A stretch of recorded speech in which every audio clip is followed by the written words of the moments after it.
Hello everyone, welcome to Explorious Guchhu. તો આજે તો મયુરનો બર્થડે હતો અને યક્ષ બહુ જ એક્સાઇટેડ હતો. ઇવન હું એને સ્કૂલે સવારે મૂકવા ગઈ ને તો ત્યાં બી એ ના રહ્યો અને આવી ગયો સ્કૂલેથી જલ્દી આવી અને મને કે મમ્મા આપણે ડેકોરેશન ક્યારે કરવું છે ડેડી માટે બર્થડેનું.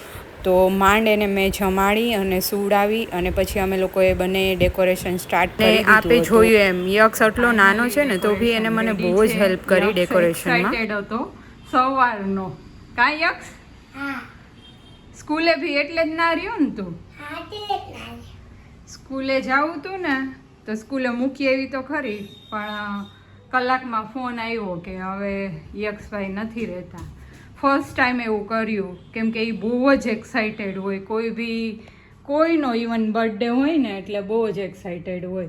તો આજે યક્ષભાઈ બહુ જ એક્સાઇટેડ છે ડેડીના બર્થડે માટે. આજ વખતે અમે બે જ છીએ એટલે સિમ્પલ અને જલ્દી થઈ જાય એવું ડેકોરેશન કર્યું હતું. અને કેક બી મેં હોમમેડ બનાવેલી છે, હું તમને આગળ બતાવીશ. હા લેકા, હા બધી ફિનિશ કરી જઈશ. ઓકે, યક્ષની ફેવરિટ બનાવી છે કિટકેટ અને ઓરિયો વાળી. ઓકે, ખાઈશ ને? ઓકે, એ બહુ જલ્દીથી થઈ જાય એ ટાઈપનું ડેકોરેશન છે અને બહુ ફાઇન લાગે.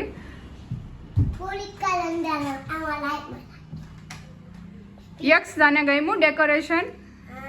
Okay, finally homemade cake is here. તો આ હોમમેડ કેક છે અને આની રેસીપી જો તમારે જોવી હોય ને તો હું મીરાસ કિચન પર શેર કરીશ, જેથી કરીને તમે બી હોમમેડ કેક ઇઝીલી બનાવી શકો. અને આનું ડેકોરેશન અને લુક એટલું ફાઇન આવતું હતું ને કોઈને આઈડિયા જ નહીં આવે કે તમે ઘરે બનાવેલી છે કેક. અને એ બી અત્યારે મેં બનાવેલી છે એ ઘઉંના લોટનો યુઝ કરીને બનાવેલી છે, મેંદામાંથી બિલકુલ નથી બનાવેલી. અને વ્હીપિંગ ક્રીમનો જરા બી યુઝ નથી કર્યો મેં. ને તો જોઈને જ મન થઈ ગયું છે કેક ટેસ્ટ કરવાનું.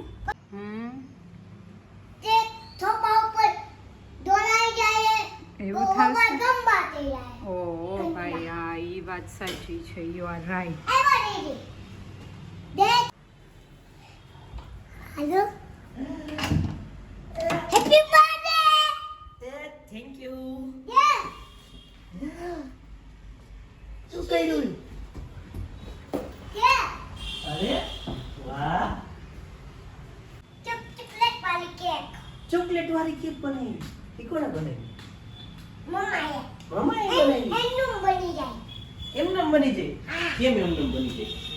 એમનું એટલે બનાવવાનું પણ એમનું બની જાય. કેમ એમનું બની જાય? એમનું કેમ બને? બનાવી હતી તને સુવડાવીને મેં. સુવડાવીને બનાવી. એક સુઈ ગયો પછી બનાવી હશે મમ્માએ. હા. ઓકે. મમ્મા. હા. ખાઈ લો કેક બધી. હા ખાઈ લઉં. હાલો હું પકડું તું પછી હોય.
ચોકલેટ ખાવું હો.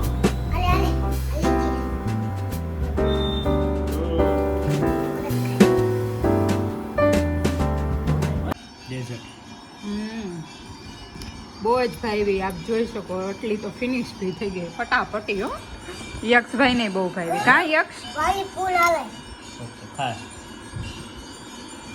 એકદમ સોફ્ટ સ્પોન્જ બન્યું છે અને ક્રીમ વગર એ બી અને પ્લસ હેલ્ધી કેમ કે મેંદાનો યુઝ નથી કર્યો. તો કેકની રેસીપી જોવા માટે હજી સુધી મારી ચેનલ સબસ્ક્રાઈબ ના કર્યું હોય મીરાસ કિચન તો જલ્દીથી સબસ્ક્રાઈબ કરી લેજો અને ફરી મળીએ નવા વિડીયો સાથે.